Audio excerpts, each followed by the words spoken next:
Hoop City with Paul Sir. We got some special folks in the studio today, and I'm excited to have a little bit of a different Saturday. No disrespect to our good friend Josh Fenwick, who is out gallivanting around the countryside and doing God knows what, but he brought in the very able and capable Declan Kruger. Declan, good morning. Paul, thank you so much for having me. Great Love basketball. As you know, we've had some great chats about it, so very happy to be here. And break down a little NBA Finals. This is going to be a lot of fun. And then also for our first two segments, we have Chris Mooney. Chris, good morning. Morning, Paul. Happy to be here. Glad to have you here. Chris is one of the prominent local players, coaches, someone who gives so much to our community. He's our community champion. But we'll get to that in the second segment. In the first segment, we're going to talk all things NBA. But also this morning, we have the head coach, general manager of the Edmonton Stingers, Jordan Baker's going to be on. Jordan and I had a chance to catch up yesterday. They have a very, very cool event going on down at Hall D at the Expo Center tonight with the Edmonton Stingers squaring off against the Scarborough Shooting Stars. And yes, that's the story. It is the game, but it is the celebration surrounding the game that is so exciting. It's Filipino Heritage Night. And for the people who know the Filipino community, there is no more passionate culture in the world than the folks from the Philippines. And today they're going to be celebrating their culture around the sport of basketball. There's going to be food trucks. There's going to be exhibits down in the parking lot down at the Expo Center. That's going to start at noon today. And the game tonight starts at 7 o'clock. Again, Edmonton versus Scarborough. And tomorrow night, Legacy. Now, Chris, are you playing tomorrow night? No, I'm not playing. I practiced with the guys this week. The team looks great. I think it should be a great game. So it's going to be a great game. The University of Manila are in Edmonton, and they're going to be squaring off against a bunch of local pros and all-stars. And that'll be at 6:30 tomorrow night, also at the Expo Center in Hall D. And I think tickets are still available. You can get those tickets at Ticketmaster. Jordan Baker said some tickets are still available, not very many. It should be a packed house tonight and an extravaganza of enthusiasm over at Hall D. So even though there's an NBA game going on, Hall D is going to be packed. And speaking of NBA, if you have any questions, you can always text us at 833-401-1440. If you have any thoughts, insights, questions about the Stingers, about basketball in general, but of course about what our next topic is going to be, which is this absolutely pulverizingly engaging series between the San Antonio Spurs and the New York Knicks. Chris, I mean, it's a dumb question, but I'll ask it anyway. Have you ever seen anything like the comeback the other night? No, that was incredible to watch. Some of the best basketball I've watched all year, obviously. It's good to see two teams that are fighting, competing together, and playing good basketball. So it's refreshing to see, I think. It is refreshing. Good words, refreshing. I would never have thought of that, but it does suit it, because the level of compete and the commitment to winning by both squads. But the other night we saw something, I think, Declan, that's fair to say it's historic on one hand, but historic puts it in this kind of up in the clouds sort of context. But what we watched was just raw will to win on the part of the New York Knicks, not being intimidated by being down 29 in the second half. Yeah, I mean, first of all, it was historically stomach-turning for someone like me who wants the Spurs to win the series. But I think when we talk a lot, because there's been a lot of discourse about the Spurs being the better team that have given games away, and I think there's naturally some truth to that, but the better team finds a way to close these games and to win these games, and the Spurs haven't done it. And the Knicks, the resilience they have, first of all, Mike Brown has been out coaching Mitch Johnson. He's coaching circles around him. It'd be like me versus you out there. Like, the resilience this team has. You don't have to insult me like that. I know you're a better coach. I meant it the other way. I meant it the other way. You're the actual coach. I'm just a guy who likes the game. But what they've done to just claw back from every situation while San Antonio implodes, like, yes, San Antonio shot themselves in the foot, but New York is the one who's handing them the loaded gun. So all credit to the Knicks and what they've done. And obviously that's one of the games, that comeback, you'll remember where you were when you were watching that game for as long as you live. Great point. I've a lot older than you guys. So, I mean, I remember Willis Reed walking onto the court back in 1970 in that epic game that closed out the series against the Lakers. So, I mean, I have a long sense of history on something like this, but it was so memorable. And we're going to talk about this in a little bit as well, about why there are the number of dramatic comebacks like this. I mean, the Knicks came back from 22 down with 7 minutes to go in the fourth quarter against the hapless Cleveland Cavaliers. You didn't expect to see this with the San Antonio Spurs. But we'll get into all of that. Let's start with your questions today. We always love to start it out with peppering me with questions, and that we can all jump in and have a conversation about. All right, I got 3 lined up here today. Put some good thought into these ones. My first one: if/when the Knicks go on to win this series, Jalen Brunson will put himself into the rarefied air and be the quote-unquote third best small player of all time behind Steph Curry and Zeke Thomas. Yeah, I mean, you can certainly make that case. Jalen Brunson is really special. What I love about Jalen Brunson is he does not beat you with athleticism. He does not beat you with hops. He beats you in whatever way he possibly can find in every possession. And I think, Chris, and you know as a player, if you let yourself get distracted, and you can take possessions off, but B, you can have inferior possessions, and you're going to make mistakes. Now, let's not throw Brunson into the stratosphere where he never makes mistakes. He makes mistakes, and he makes a lot of them. He misses a lot of shots. I mean, his first 2 games, his percentages were dreadful. But the thing I think about Jalen Brunson, there's 2 things that stand out to me. Number one, his relentless pursuit in the moment of greatness, of making the right play. And number 2, his humility after the game in terms of how he puts it into context. What is it about it, Chris, that stands out to you about Jalen Brunson? Yeah, I think he's a very gritty player, obviously. And as a coach, as a fan, again, he doesn't beat you with your athleticism. He's going to do it with heart. He's playing off 2 feet. He's always on balance. He's trying to make the right decision, get guys involved. All 5 guys are playing together because he's the head of the snake. So it's very cool to see. It's cool to see too, Declan, because Brunson can go 8 for 25, and his teammates would tell him just keep shooting, because that's who Jalen Brunson is to this team, and they know intrinsically, deeply, they would not be in this position if it weren't for Jalen Brunson. So to your question, is he in top 3 in terms of small players? I'd have to say yes, absolutely.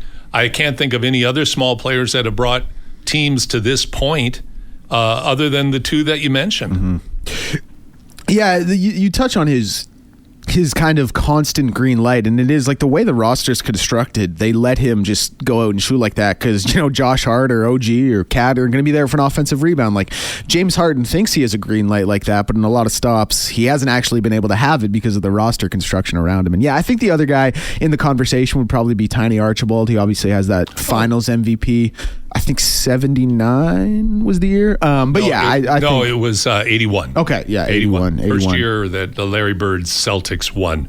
You're right about Tiny. And 1 year he averaged 34 and 12 and led the league. Yeah. In scoring when he was with Kansas City franchise. Yeah, scoring and assists. Yeah, so which was Tiny cool. was phenomenal. Yeah. Number 2 here I have, because I think there's kind of been a shift from the best player in the world discourse to a little bit more of what have you done for me lately.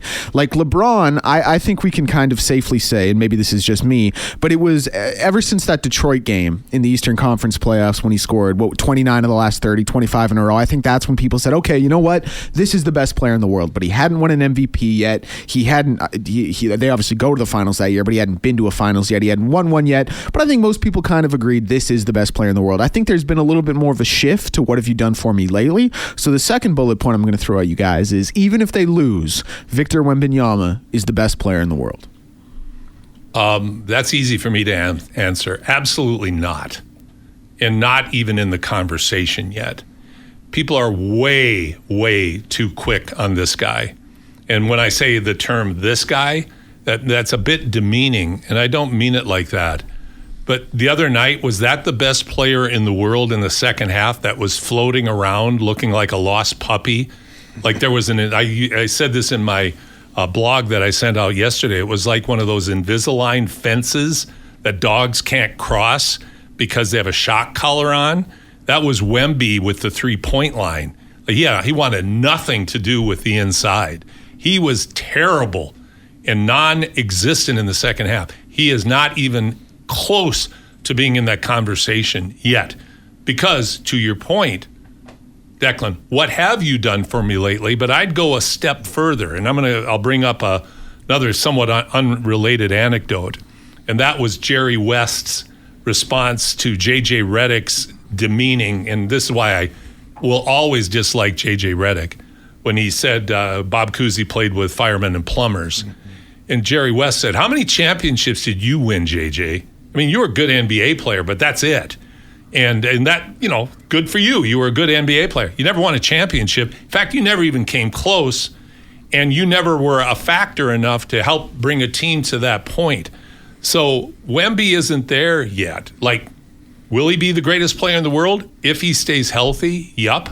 If he ever really commits to being not just a floating outside, highly skilled player like we've never seen before at his size, that's wonderful. But get your butt in the low block in the second half when you're struggling to score and take it to the basket. And if you don't score, go to the free throw line. Don't just float outside. Now, I put that on the coaching staff of San Antonio. They could not have been worse in the second half. And I know Sean Sweeney. I actually coached him a bit. He played with my son, Steve. He's going to be the head coach of the Orlando Magic. I wish him nothing but success. What Sean has done and is doing is remarkable. All of us who have coached Chris know what it's like to walk out of a game and go, man, I was really bad that night. I hope Mitch and Sean, after the game, said that, because they were bad. They did not get the team to alter their pattern, including Wemby. You got a 7'4" guy doing whatever the hell he looked like he wanted to do, and it wasn't the right stuff. How do you like that for a diatribe? That sums it up right there. But I do agree. I do think Wembanyama is on his way to be one of the best players in the league. But I think it's also almost unfair to put so much onus and stress upon him this early in his career. I think what he's done so far is phenomenal. Obviously, unanimous Defensive Player of the Year. Absolutely. Stats speak for themselves, and carrying his team, leading his team to the finals is a huge accomplishment. Remarkable. Best player in the league, I think he's a few years off. But then you look at the young talent San Antonio has, and if I'm the rest of the league, I'm pretty scared. Pretty scared. But also, I think, Declan, what you're seeing is the manifestation of youth versus experience. I mean, what we saw in the second half yesterday was 20, 21, and 22-year-old players out there not knowing what to do in that moment. And you know this as a player, Chris. It's hard to play with a big lead. You stop playing like Absolutely. What got you there. Absolutely. But what are your thoughts on this?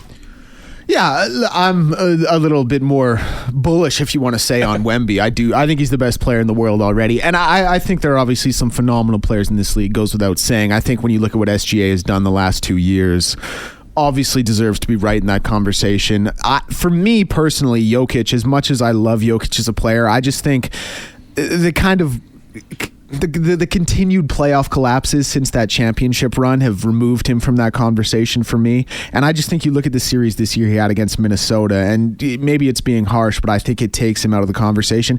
And then I look at a guy like Luka. Obviously, he has his defensive deficiencies, but you could say the same, for Jokic. You could say the same for some of the players like Steph Curry. When we thought of him as being in that best player in the world category, he had his defensive deficiencies. So I just think what Wemby brings defensively, like what SGA is a great defender, and what he does like he is a far better offensive player than Wemby. I don't think anyone would disagree with that. But for me, basketball being two sides of the court, what Wemby does defensively is so far and away better than the second best defender in the league, and I just think that has to factor in. And so I do think win or lose, he's still the best player in the world. But you guys made great arguments against my point that I obviously listened to. Well, and I think acknowledging the importance, Declan, of defense in its totality as to making you a great player, I think that's valid and fair. I just don't think he's there yet because they're down 3-1, and easily they could be up 3-1, and for all intents and purposes they should be up 3-1, but they have found ways to lose. I think the caution I would always have is until you win it. You're still going to have questions. Like, look at the questions people ask about LeBron. And that's with winning 4 championships. But then people say, yeah, but he lost 6. So, I mean, but you know what? Is he going to be the greatest player in the world? Probably. If you have to go down the path and you have to make a single choice, probably. You think he's there? Chris and I don't. So you're wrong. No, just joking. No. And the final one I have here for you guys, I was trying to think of how to phrase this, so I'll just kind of put it as bluntly as I thought it out. When we look back in 10 or 15 years and talk about, because I fully believe the Knicks are going to win the championship this year. I don't know if it's going to be tonight. I don't know if it's going to be Game 6 at home. But I fully believe they're going to be champions. Rightly or wrongly, because of the discourse and because of revisionist history, and I think a big reason for this is that as good as Jalen Brunson is, he is not a Shai Gilgeous-Alexander, he is not a Nikola Jokic, he is not a LeBron James, etc. So when we look back in 10 to 15 years, rightly or wrongly, this Knicks team will be thought of as just one of the meh NBA champions. Well, I think what you're saying is a statement to how stupid people can be. And if that is how they think, then you're stupid, because this is far from a meh team. This is a special team, a transcendent team from the standpoint of taking lesser talent and turning it around and putting themselves in a position. They haven't done it yet, as you point out correctly, but putting themselves in a position to win the NBA championship. And in projecting down the road about how people will perceive them, I mean, you can look through history at lots of teams that when they won a championship, you go, how did that happen? The 1969 Boston Celtics that beat the Los Angeles Lakers with Elgin Baylor, Jerry West, and Wilt Chamberlain, with Bill Russell on literally his last legs. It was his final season playing. They won in 7 games after finishing 4th in the East and being a shadow of the team that they once were. And yet they found a way to overcome this superstar-laden team. And you go, how did they do that? It's just the 1975 Golden State with San Francisco Warriors at the time with Rick Barry. No business winning a championship, yet they found a way. I think the Knicks are that kind of team. I guess what people will, I hope, remember was the great, epic, historical performances of Jalen Brunson and the emergence of OG Anunoby as a true star, true NBA star in the league. So if that's what you think in 10 years, you didn't do your homework. That's my opinion. So how about yourself, Chris? Yeah, I agree. I think obviously the Knicks signed and traded and they built up their team the right way.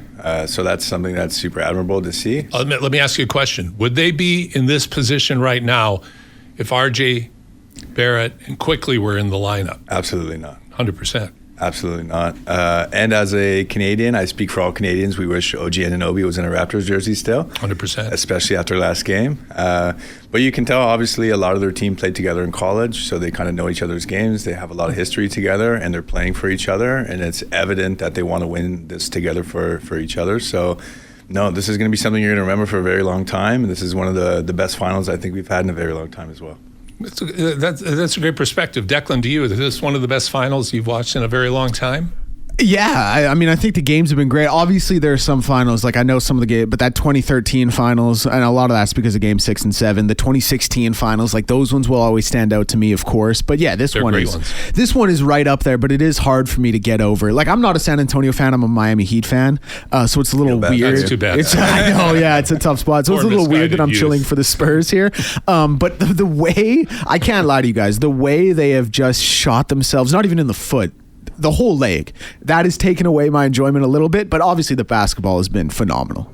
But that's a good point. But I think once again you cannot. I think the naivete of the viewing public and the pundits and everyone thinking that youth would not come at a cost at this level. I mean, what they accomplish in the regular season, what they accomplish in the postseason is remarkable and actually strengthens your case about Wemby being the greatest player in the world, because obviously they wouldn't be here without Wemby. But I think when you look at youth, you just have to say that's where this comes from. Was it a coaching mistake when Wemby threw the pass to the back of Stefan Castle? No. It was a play in the moment by a very young guy, and it cost them everything in that particular game. Yeah, timeout would have been good. You also think back to Darren Fox's layup as well. That's going to be my +1. I was hoping so. Yeah. Darren Fox was dreadful, and that's a compliment to the expletives that should go in front of it. There's a great mixtape of his bad plays in the second half, and there's a ton. Oh, yeah. There's a ton. Bad shots, horrible passes, dribbling off his foot. But the last one is basketball 101. You're up one, you get the steal, run the clock out. Time and score.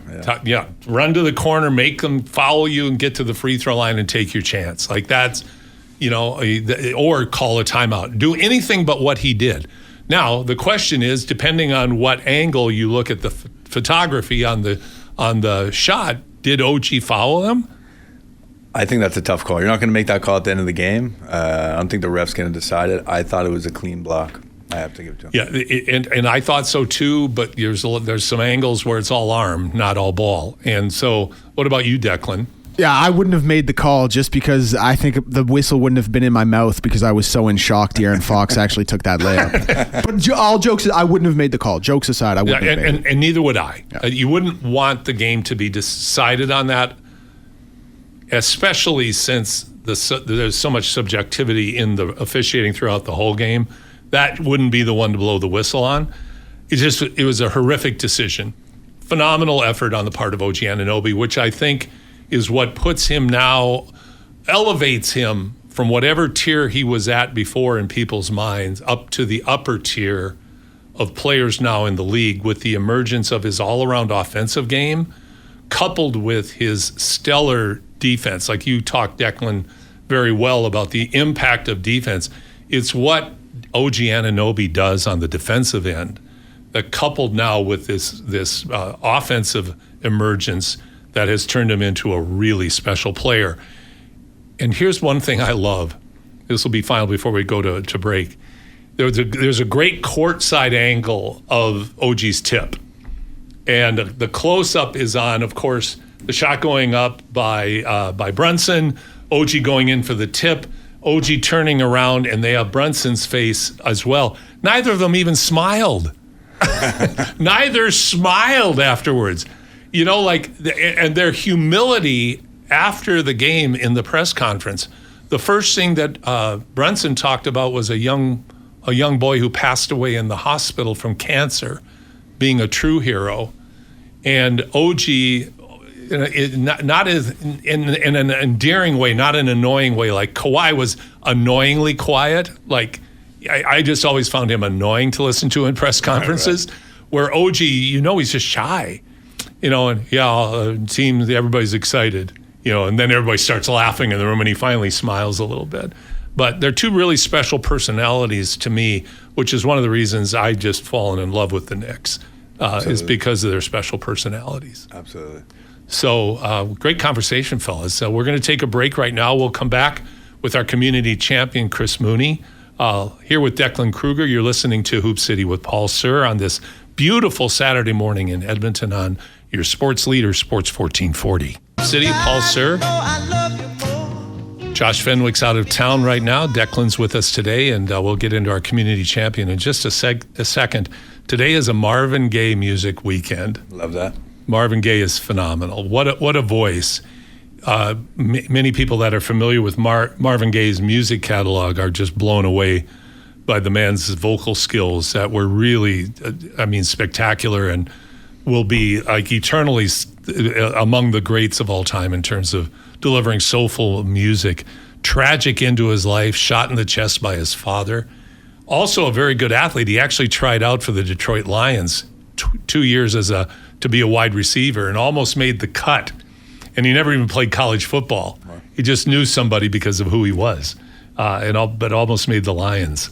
This is our community champion segment, and honestly, this is my favorite segment every week because it celebrates local contribution, celebrates people who walk the walk, and it's sponsored by Innovative Benefits. If it's time for you to review your company benefits, personal insurance plans, or investment strategies, talk to Randy Parrish and his great team at Innovative Benefits. They'll give you straightforward and honest advice with access to the best products in the industry. Trust the great folks at Innovative Benefits to do what's best for you, your family, and your business. And to find out more, go to innovativebenefits.ca. Again, that's innovativebenefits.ca. Our community champ this morning, you've already heard, it's Chris Mooney. And Chris, welcome. And thank you so much for coming in as our community champion today. Yeah, thank you again, Paul. Appreciate it. It's been great so far.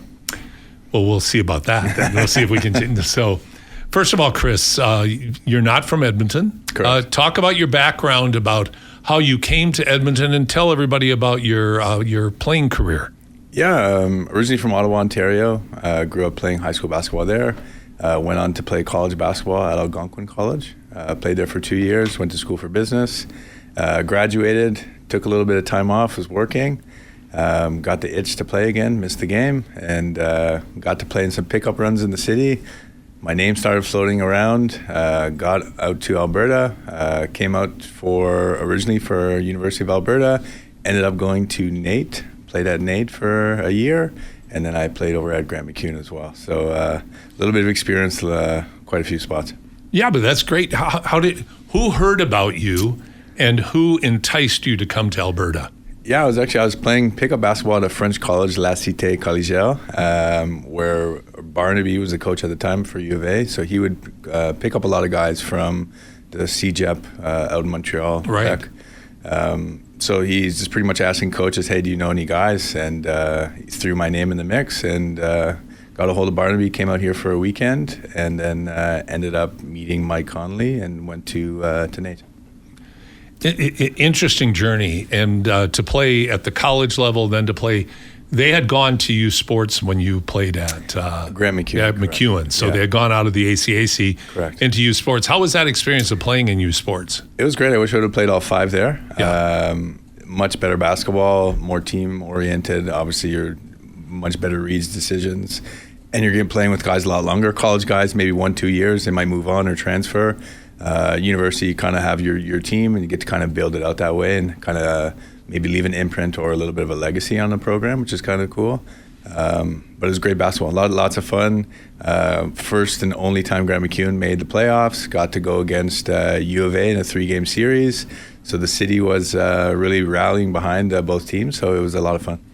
Went to those games, and they were great games. You guys played them really, really tough. You beat them once, yes, and lost twice. But the last game, I believe you lost in a very, very closely contested game. Yeah, it was by 2.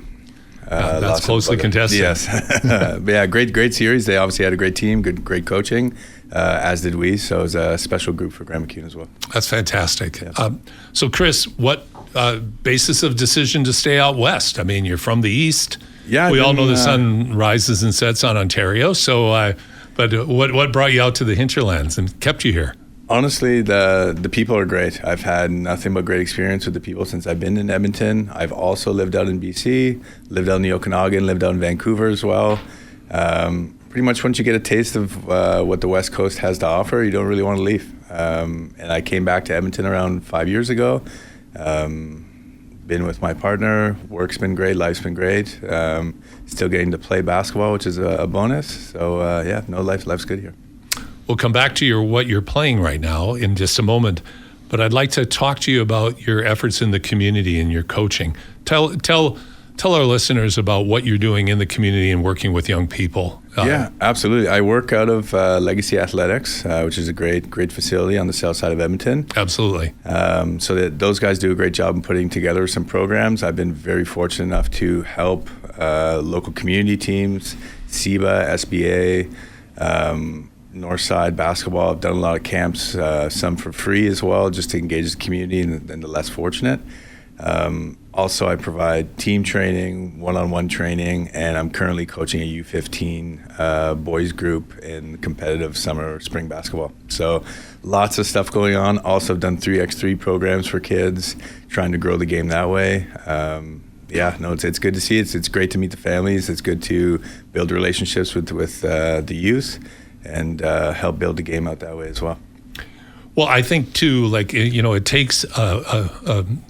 takes a lot of people rowing in the same direction to make a positive impact in people's lives across a wide spectrum. There's always one-offs of people that are dedicated, but I think it's fair to say, Chris, within the city of Edmonton, there's a lot of dedicated people out there that are giving more of their time and energy than whatever they might be getting back financially. And I know that certainly fits into your lifestyle. You're not getting rich coaching U15 basketball. Oh, absolutely players. Not. No. Yeah, but the love of the game and also dedication to truly living out the values that are thrown around oftentimes very casually by people about you have to give, you have to be part of the team, you have to know your role, etc. But talk about what type of impact you like to try to have on young people's lives, both as players and as people. Yeah, I think on the playing side, I just want the kids to have fun. First off, you have to love the game to actually want to work hard in it. So you have to enjoy it first. And then also you want to build a relationship, like a genuine, a kind of quote I use is like you reach them before you teach them. So I have to have some rapport with the kids before I teach you how to do a dribble move or to finish at the rim, while they want to listen to coach if they don't enjoy being in the gym, right? So that's kind of where that stands. And honestly, just kind of moved the game forward. Obviously, lots more people are getting involved in the game of basketball. It's growing at an exponential rate. So just trying to, if it's one child or one kid that I help in their game, or maybe that builds their confidence into their school team. I've also had kids that never made a school team. Now they're on school teams and they're playing competitive basketball. So those are the wins, and also the parents are super grateful for your time and energy, and to kind of go full circle. I've had a lot of great coaches and parents who've done that for me, so it's time that I do that as well. Full circle, I love that, and it really is the accurate image I think that has to be put out front about how somebody truly gives back to the basketball community and truly impacts young people. You mentioned 3x3. Mm-hmm. You were just over in Mongolia. Correct. And Steve made me ask you this. Okay. He said, make sure you ask Chris about jet lag and the impact of jet lag. Mongolia isn't just a hop and a skip, is it? It's a serious commitment to get there. Yeah, obviously I work, so I couldn't take off 8 weeks here. So I maybe mistimed my trip, but I landed at midnight in Mongolia. I think it was a 27-hour trip, door to door. Got to the hotel, met with Steve, and went to bed. They're 14 hours ahead. So I only slept for about 4 hours. My internal clock was all messed up. We woke up the next day. Steve doesn't drink coffee. He's a tea guy. So he grabbed the tea, I grabbed the coffee, and we walked to the gym, and it was go time. It was ready to play. So my legs weren't as best as they could have been, but we still got to compete and had fun that day. But the legs started to feel better as the trip went on. Talk about your experience over there. I mean, for people, we had Steve on the show last week, and he's been, of course, involved in 3x3 for now 10 years. But the sport of 3x3, it's been on a slow, steady trajectory upwards. It's gathering momentum as we lead into the LA Olympics in North America. I think it's a very unique brand of basketball. But question number one, what is it about 3x3 that drew you to it in the first place? Truthfully, it's accessible, I think, at this point. It's not like I'm going to move somewhere and play 5-on-5 or change my life trajectory based on the game at this point. But this allows you to maybe enter a few tournaments while working at your professional designation, still getting a chance to compete at a very high level. So that's kind of what turned me on to it. And again, having the opportunity, so super lucky that what you and Steve have been doing is in my backyard, or in our backyard. And it's nice to have the Ploufs also in town that help grow 3x3 too. So yeah, super lucky time to be involved in basketball and then have that experience. So in Mongolia, you were playing in a very well-developed league. Like, it's very well organized. It's designed to get more Mongolian players playing, but also strategically allowing and bringing in guys from other countries like yourself that get the chance not just to play, but also to impact the players there. But talk about the league itself and how you think something like that could and should work in our city and in our country. Yeah, Mongolia's basketball culture is amazing. They truly love the game. It's very similar to what you mentioned about the Philippines weekend here. Very much so, Yeah, the whole country is rallying behind the teams. They compete extremely hard, and they're all bought in on the 3x3 and kind of growing the game. So that was really cool to see. There's a lot of high-level basketball being played. Well, that's great. I believe you got to play with and against Miezis from Latvia, who just won the World Cup. Amazing run. That was a phenomenal tournament. It really was. Yes. It really, and isn't it easy to play with him? Yeah, I've obviously never played with a guy like that. He can create. He makes great decisions. He gets guys involved.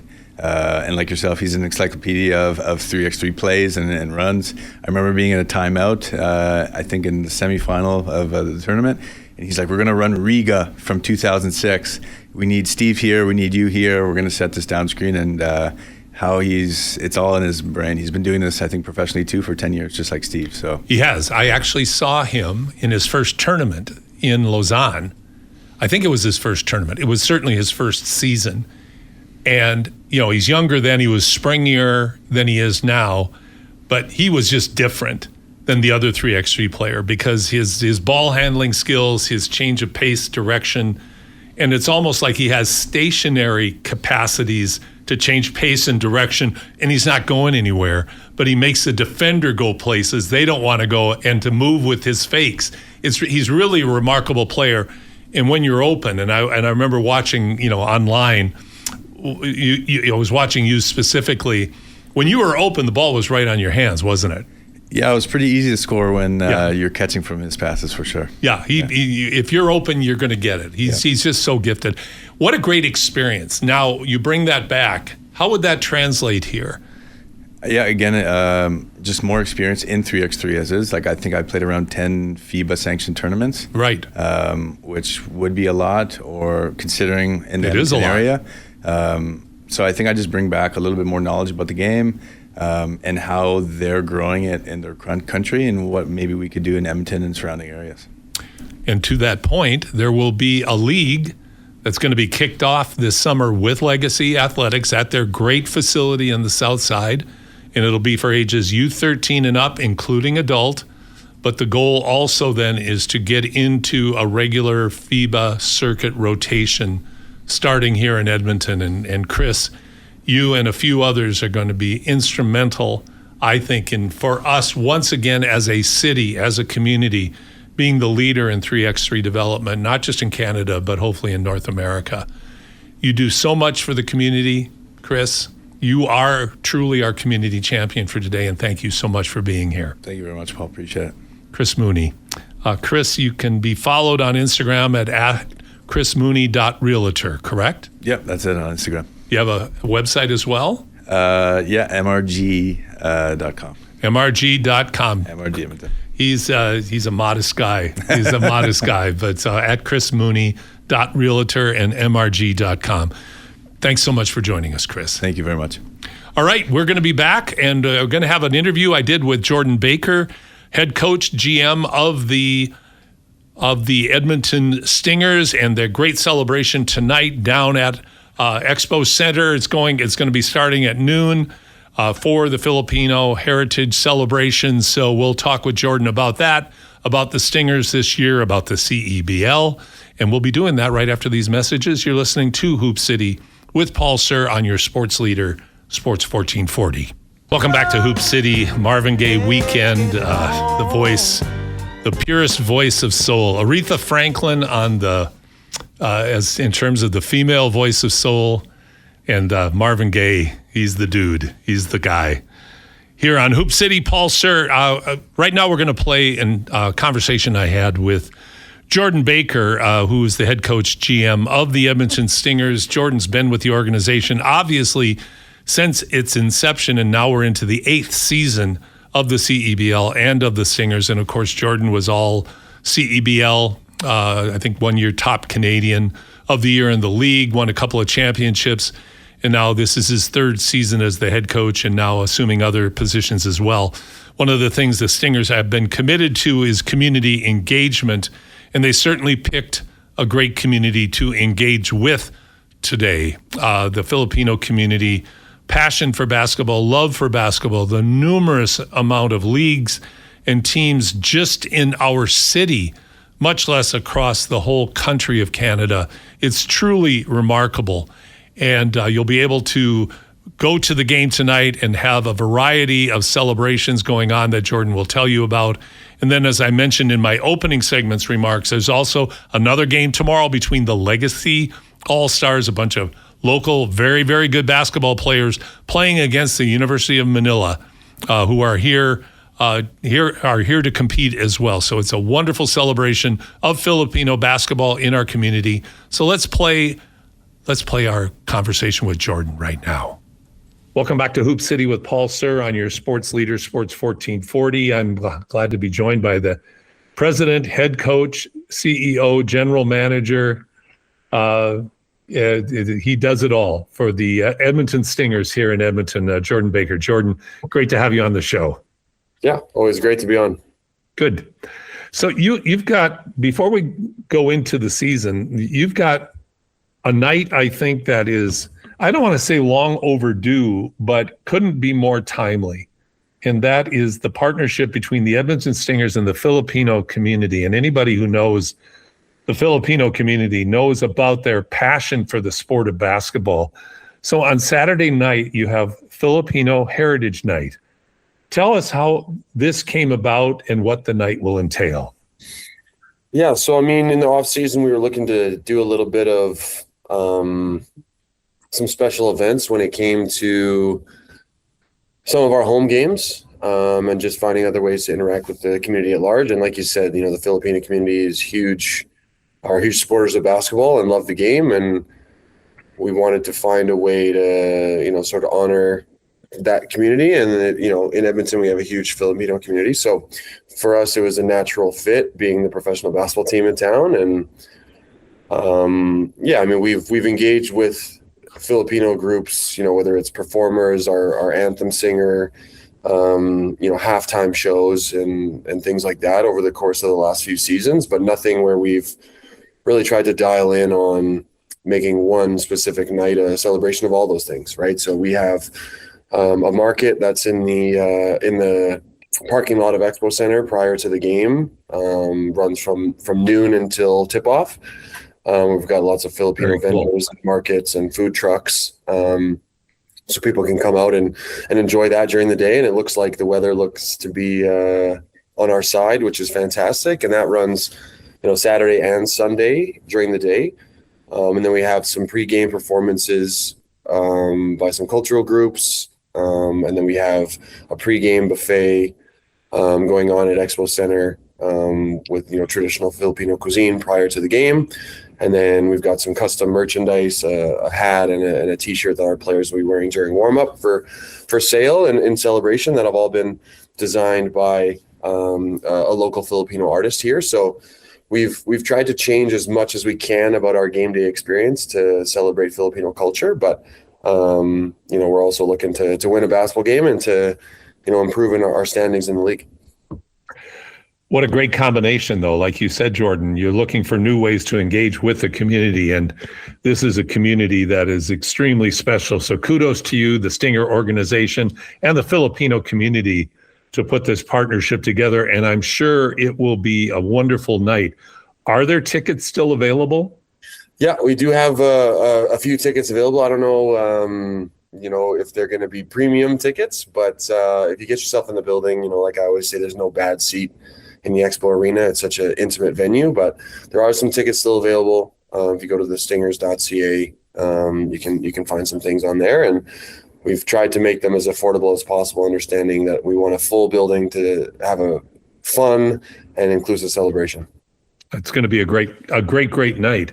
Mm-hmm. Let's talk about the season so far. You're 3-4, but there's some very, very close finishes in there, both on the positive and the negative side. And you've had some roster changes that you've had to make because you recruited some really good players. And so had a good Eastern swing where you nearly beat the league leading Honey Badgers, and then turned around and had a solid victory over Montreal, coming in against Scarborough, another very good team. Talk about the team's development, about your personnel, and your scouting report for the Scarborough team. Yeah, Scarborough has the league's leading scorer in Miles Powell, so obviously that's going to be a big focal point for us. But they've got some other pieces around him, a very talented team. So, if we want to be able to squeak out a win tomorrow night or on Saturday night, like it's got to be a full team effort, and we've got to be in a position where we're not playing one-on-one basketball, because that's where they thrive and they've got the talent. For us, it's how do we find ways to put 5 guys in front of the ball, support our teammates, and really scheme up some different ways to keep them guessing on that side of the floor, and then get out and run and enjoy some of these new players that we've got in the lineup over the last couple of weeks here. Talk about some of those new players, Jordan. Well, Scotty Lindsay is a guy who's new to us over the last couple of games. Certainly not new to the Stingers, not new to Edmonton, but he's a guy that we've welcomed back with open arms, and he's been a great contributor over the last 3 games for us. Isaiah Moore, same thing, not new to the CEBL. Spent a couple of years in Ottawa.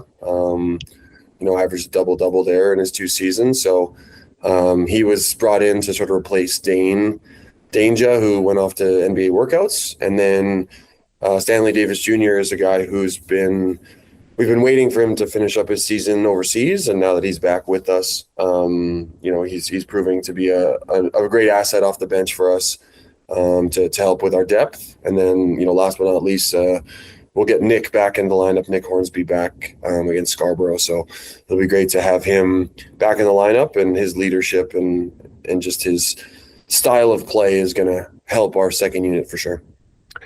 Well, it would seem to me, outside looking in, that this year's rendition of the Stingers has a tremendous amount of depth at every position, I would say. Talk about what that's like from a coaching standpoint, because you've got a lot of good players that all can contribute in a variety of ways. How do you work with this lineup to try to put everybody in the best position to succeed, Jordan? Yeah, it's like you said, we have lots of guys that can contribute up and down the lineup, and I think one of the toughest things as a pro is to come in and to understand that you might not be the featured guy on any given night, right? So just having the conversation with our team and saying, hey, you got to put your ego aside, and some nights you'll play 30 minutes and some nights you'll play 12. And we're going to go with the hot hand, and that's what's going to make us difficult to beat. If you shut down one player, we've got another guy that we can roll in that can, put the ball in the basket. And I think over the course of this season, we've had something like 7 or 8 guys score 20 plus in a game, right? So we can do it in a variety of different ways. It's just having players buy into the process and wanting to be a part of a winning team that maybe doesn't always translate to big individual numbers, but putting the the priorities of the group above the individual. And that's always a tough thing to do at the professional level, but I think we've got the right guys in the building that we can, continue to roll that lineup out and play 12 guys a night. I'm talking with Jordan Baker, the CEO, president, and head coach and general manager of the Edmonton Stingers, here on Hoop City with Paul Sir. Final question for you, Jordan. What are you seeing league-wide in terms of the quality of play, the quality of player, year on year? Because you've been involved with the Stingers, obviously, since the inception. Give me your observations of, we're in year 8, right, of the CEBL. Talk about year 8 of the CEBL versus year 1. Yeah, I mean, I think there's been a number of different changes at the league level that has sort of encouraged the level of play to be improved. I mean, we've gone from having 3 import spots on the roster to 5. We've gone from 6 teams to 10.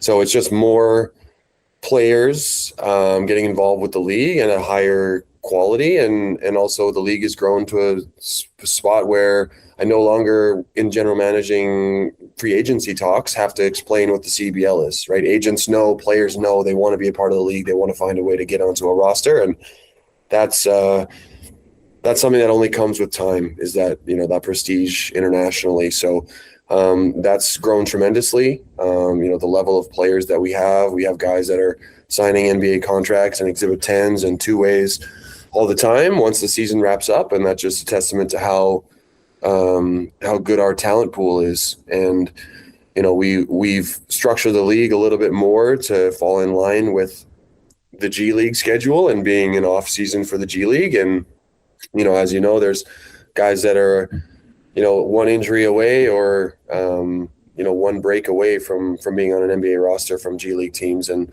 we're not getting the G League guys who don't play any minutes. We're getting highly contributing G League players who are, hunting those 2-ways and 10-day deals. So that's been tremendous. And then obviously just the partnership we've had with U Sports has been awesome in bringing on young Canadians that are using the CBL to springboard their careers overseas. So the talent level has grown on all sides. And part of that is also due to the business side of, we're making a little bit more money. We're getting a few more sponsorships. We're getting some partnership deals within the community that are making our players a little more comfortable. And so they're willing to give up their summer months to play some hoops because they know they're going to be taken care of off the floor as well. Well, I think one thing that I can say for sure is that the Edmonton franchise has been one of, if not the beacon in the CEBL since its inception, as a quality franchise that does a lot of extra things to look after their players. So good on you, Jordan, that you're keeping that going and building on that, because part of it, that's a huge part of it. And the big thing is our fan base and our fan support that we have in the city. Like, they're buying tickets, they're becoming corporate sponsors, they're doing all of the things that we need to generate revenue to be able to treat our players that way. So everything falls back on our fans and how great and supportive they've been over the last 8 years. Absolutely. Well, you're going to have a great fan experience coming up Saturday night, tip off 7:00, correct? Correct. Yeah. Yeah.